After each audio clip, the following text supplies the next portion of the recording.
السلام علیکم ناظرین، میں محمد اسلم حسین سیاست کی عالمی خبروں میں آپ سب کا استقبال کرتا ہوں۔ امریکہ کے وزیر خارجہ اینٹونی بلنکن نے فرانس کے وزیر خارجہ ژان نوئل بیروت سے ٹیلی فون پر بات چیت کی۔ امریکی وزارت خارجہ نے اس ملاقات کے بارے میں ایک تحریری بیان جاری کیا۔ بیان میں کہا گیا کہ دونوں کے درمیان مشرق وسطی کی صورتحال پر گفتگو کی گئی اور اس بات پر زور دیا گیا کہ سفارتی حل کے لیے ہم آہنگی کی ضرورت ہے۔ بیان میں یہ بھی ذکر کیا گیا کہ غزہ میں انسانی امداد میں اضافہ اور قیدیوں کی رہائی کے موضوعات پر بات چیت کی گئی اور بلنکن نے ایران کی جانب سے اسرائیل پر کیے گئے میزائل حملے کی شدید مذمت کی۔ فرانسیسی صدر ایمانوئل میکرون نے اسرائیل کے غزہ پر حملوں کے لیے ہتھیاروں کی ترسیل روکنے کی اپیل کی تھی۔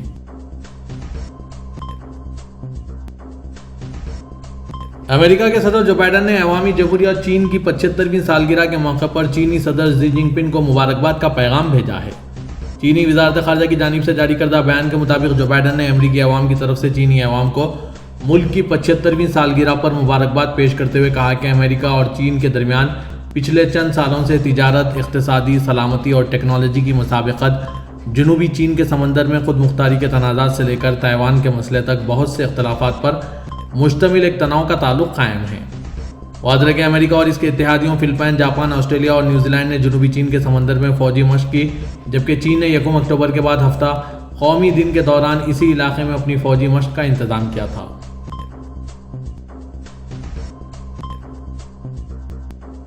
اسرائیلی فوج ایران پر بڑا اور شدید فوجی حملہ کرنے کی تیاری کر رہی ہے۔ اسرائیل کے سرکاری ٹیلی ویژن خان ہیریٹر اخبار اور فوجی ریڈیو کی خبروں میں یہ بات نوٹ کی گئی کہ اسرائیلی فوج ایران پر بڑے اور شدید فوجی حملے کی تیاری کر رہی ہے۔ خبر میں کہا گیا کہ اسرائیلی فوج کا خیال ہے کہ ایران کے بیلسٹک میزائل حملے سے ملک میں کوئی خاص نقصان نہیں ہوا اور اسرائیلی فوج جوابی کارروائی کی منصوبہ بندی کر رہی ہے۔ یہ حملہ کافی سخت ہوگا اور اس میں سنجیدگی کا پہلو نمایاں ہوگا۔ خبر میں کہا گیا کہ اسرائیل سمجھتا ہے کہ ایران مخالف اتحاد میں شامل دیگر فریق بھی اس حملے میں شامل ہوں گے اور اس بات کی طرف اشارہ کیا کہ اسرائیل کو دوسرے ممالک سے بھی بین الاقوامی حمایت حاصل ہے جو ایران کے مسئلے کو اپنا مسئلہ سمجھتے ہیں۔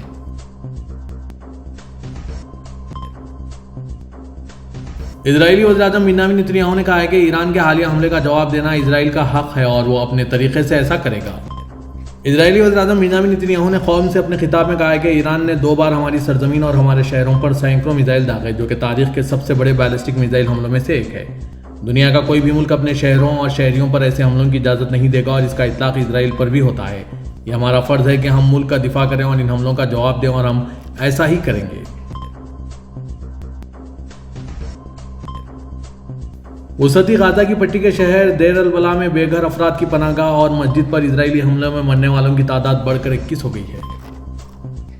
خبر رساں ادارے AFP نے یہ اطلاع امدادی کارکنوں کے حوالے سے دی ہے۔ فلسطینی خبر رساں ANC صفا نے قبل ازیں 13 ہلاکتوں کی اطلاع دی تھی۔ اسرائیلی ڈیفنس فورسز نے آج اتوار کو غزہ کی پٹی کے شہر دیر البلا میں ابن رشد اسکول اور شہداء الاقصی مسجد پر حملے کا دعویٰ کیا۔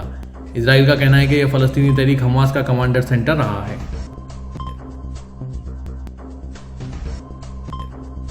اسرائیل کی جانب سے امداد پر نئے کسٹم قوانین متعارف کرائے جانے اور تجارتی ترسیل پر پابندی کے بعد غزہ میں خوراک کی ترسیل 7 مہینوں میں اپنی سست ترین سطح پر پہنچ گئی ہے۔ غزہ میں اسرائیل کے اسلحے سے لیس فاقہ کشی کے ثبوت فلسطینی بچوں کی لاشوں سے زیادہ کہیں نظر نہیں آتے۔ لاکھوں نوجوانوں کے بچپن کو بے گھر ہونے اور بھوک کی وجہ سے تشکیل دیا گیا ہے، جس میں شمالی غزہ سب سے زیادہ متاثر ہو رہا ہے۔ یہاں پر کھانے کو کھانا نہیں ہے۔ خوراک کی کمی کے دوران بچے کھلونے کھانے کے بہانہ کر رہے ہیں، خاندان زندہ رہنے کے لیے جدوجہد کر رہے ہیں۔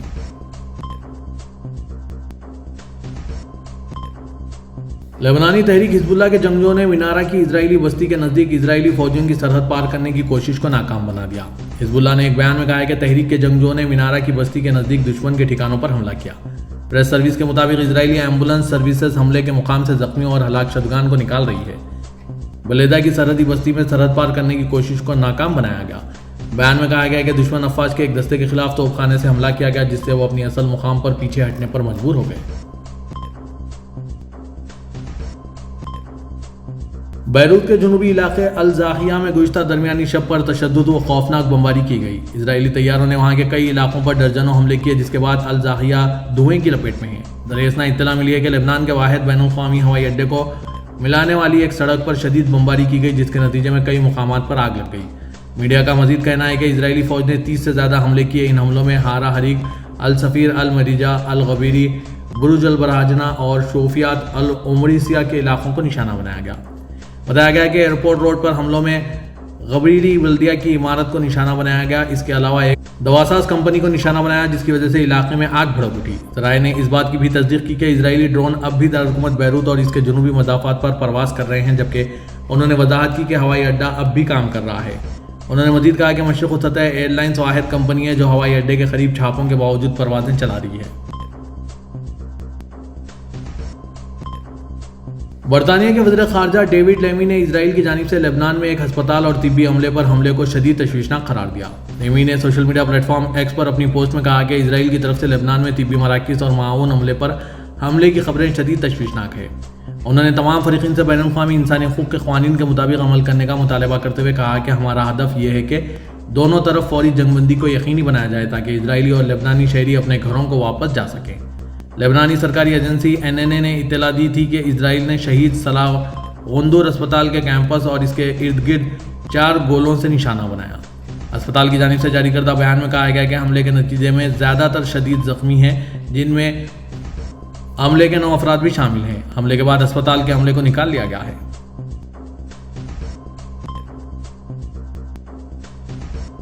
ایرانی وزیر خارجہ عباس عراقچی نے دمشق میں شام کے صدر بشار الاسد سے ملاقات کی.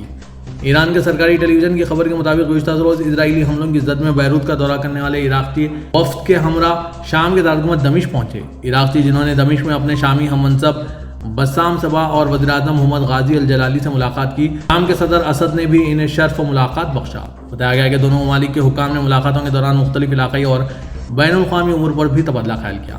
شامی حکومت کی خبر رساں ایجنسی سنا کے مطابق ملاقات کے دوران لبنان کے خلاف اسرائیل کی جارحیت کو روکنے اور لبنان کی سیاسی حمایت اور عوام کو امداد فراہم کرنے کے طریقوں پر تبادلہ خیال کیا گیا.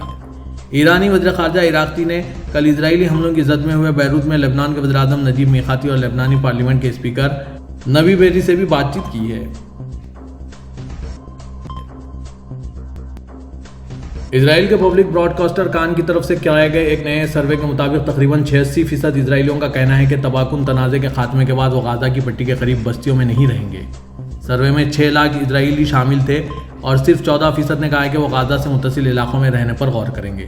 سروے میں بتایا گیا ہے کہ 27% اسرائیلیوں کا خیال ہے کہ ان کے ملک نے حماس کے خلاف جنگ جیت لی ہے، جبکہ 35% نے کہا کہ وہ ہار گئے ہیں. باقی غیر یقینی تھے. اسرائیلی حملے نے غزہ کی تقریباً پوری آبادی کو بے گھر کر دیا ہے. اسرائیل کو وہاں اپنے اقدامات کی وجہ سے عالمی عدالت انصاف میں نسل کشی کے مقدمے کا سامنا ہے.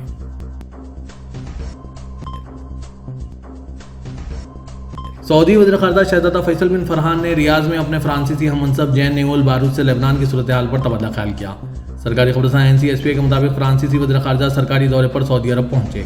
سعودی اور فرانسیسی وزراء خارجہ نے لبنان میں جنگ بندی کے حصول کے لیے کی جانے والی کوششوں پر تبادلہ خیال کیا. 2 طرفہ تعلقات کا جائزہ اور علاقائی و بین الاقوامی صورتحال پر بھی بات چیت کی گئی.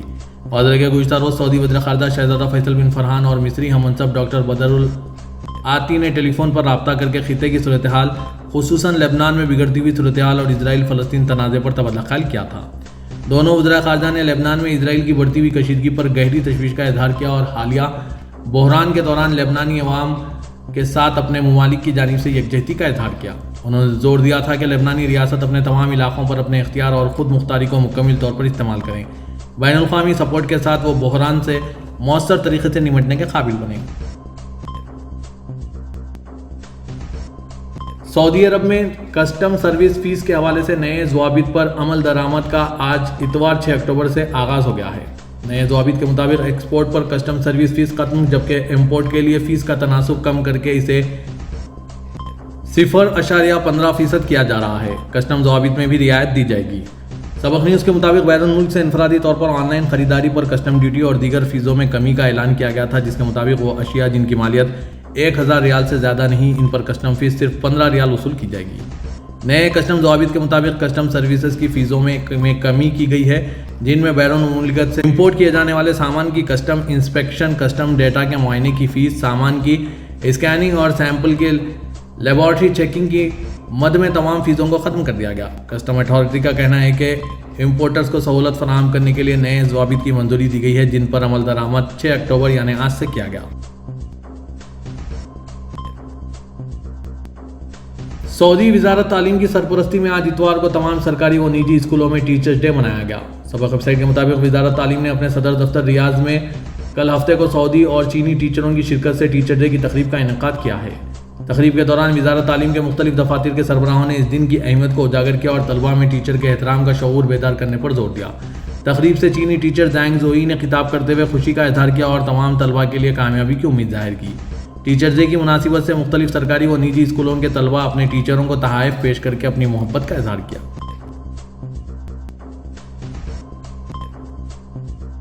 سعودی عرب میں کنگڈم ہولڈنگ کمپنی کی جانب سے جدہ میں دنیا کے بلند ترین ٹاور کی تعمیر کا کام 2028 میں مکمل ہو جائے گا۔ اس منصوبے پر 7 سال بعد کام دوبارہ شروع ہو رہا ہے۔ توقع ہے کہ بادلوں سے بھی اونچے جدہ ٹاور کی بلندی 1000 میٹر سے زیادہ ہوگی۔ اخبار 24 کے مطابق جدہ ٹاور کی تعمیر کا آغاز 2013 میں کیا گیا تھا۔ بعد ازاں منصوبے پر کام روکا گیا تھا۔ ٹاور کا مجموعی رقبہ 5.3 ملین مربع میٹر ہے۔ پہلے مرحلے میں 1.3 ملین مربع میٹر رقبے پر تعمیراتی کام کیا جائے گا۔ منصوبے میں ایک 5 اسٹار ہوٹل کے علاوہ دیگر رہائشی ہوٹلز بھی تعمیر کیے جائیں گے، جبکہ سیاحتی و تجارتی مقامات کے علاوہ آبزرویشن ڈیسک بھی اس منصوبے کا حصہ ہوگی، جہاں سے سیاح شہر کا نظارہ آسانی سے کر سکیں گے۔ جدہ ٹاور کے اب تک 63 فلور بن چکے ہیں، جن میں 61 لفٹیں 12 اسکیلیٹرز کام کر رہے ہیں، جبکہ اس کی تعمیر میں اب تک 80 ٹن فولاد استعمال کیا جا چکا ہے۔ ٹاور کی تکمیل کے بعد دنیا میں 5 بلند ترین عمارتوں میں سے سعودی عرب دنیا کا پہلا ملک ہوگا، جہاں 2 سب سے بلند عمارتیں ہیں، جن میں ایک مکہ کلاک ٹاور جس کا بلندی 601 میٹر جبکہ دوسرا جدہ ٹاور ہوگا۔ واضح کہ جدہ اکنامک ٹاور کے تعمیراتی منصوبے کے لیے کنگڈم ہولڈنگ کمپنی نے بن لادن گروپ کے ساتھ معاہدہ کیا ہے۔ منصوبے کی مجموعی لاگت 7.2 ارب ریال ہے۔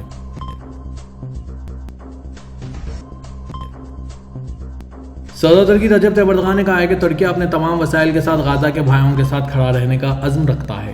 صدر اردوغان نے استنبول میں اپنی پارٹی کے رابطہ پروگرام میں خطاب کرتے ہوئے کہا کہ اسرائیل کی غزہ کے لوگوں کے خلاف نسل کشی کا 1 سال مکمل ہونے والا ہے۔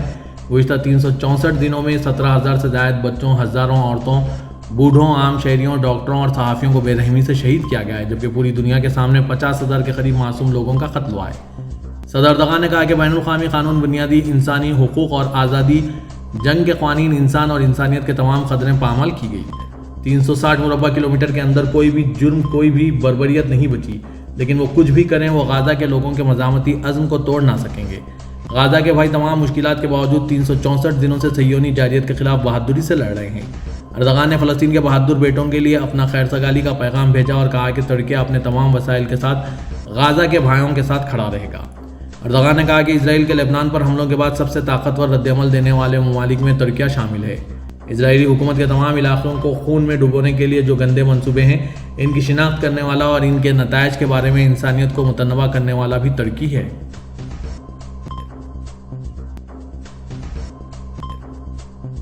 ہندوستان کے وزیر خارجہ ایس جے شنکر نے کہا ہے کہ شنگھائی تعاون تنظیم اجلاس کے لیے جب پاکستان کے دورے پر وہ پہنچیں گے تو 2 طرفہ تعلقات پر بات چیت نہیں کریں گے۔ برطانوی خبر رساں NC رویٹرز کے مطابق انڈیا کے وزیر خارجہ سبرامنیم جے شنکر نے نئی دہلی میں منعقدہ تقریب میں ایک سوال کے جواب میں کہا کہ مجھے توقع ہے کہ اس تعلق کی نوعیت کی وجہ سے میڈیا کی دلچسپی بہت ہوگی۔ انہوں نے بات جاری رکھتے ہوئے کہا کہ لیکن میں یہ کہنا چاہتا ہوں کہ وہ کثیر جہتی کانفرنس کے لیے ہوگا۔ میں وہاں انڈیا اور پاکستان کے تعلقات پر بات کرنے نہیں جا رہا ہوں۔ انڈیا کے وزیر خارجہ جے شنکر پاکستان میں ہونے والے شنگھائی تعاون تنظیم کے سربراہان مملکت کے اجلاس میں شریک ہوں گے۔